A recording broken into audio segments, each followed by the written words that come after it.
កម្រិតជាស្ករ Fritz គឺជាកត្តាសំខាន់ដែលជួយកំណត់គុណភាពរសជាតិនិងភាពស្មើគ្នារបស់ម្ហូបអាហារ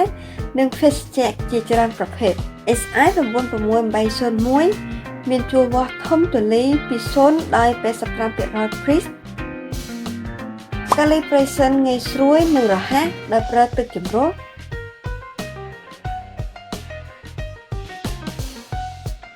គ្រាន់តែដាក់គំរូពី3ដំណក់លើផ្ទៃកញ្ចក់របស់ឧបករណ៍និងអាចវាស់កម្រិតជាស្ករបានក្នុងរយៈពេល25វិនាទីប៉ុណ្ណោះដោយផ្ដល់លទ្ធផលស្ក្រិតនិងអាចទុកចិត្តបាន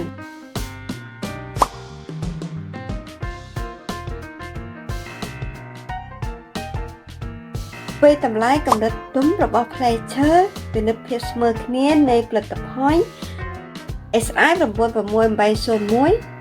ដំណោះស្រាយសាមញ្ញសម្រាប់ការវាស់កម្រិតជាស្ករ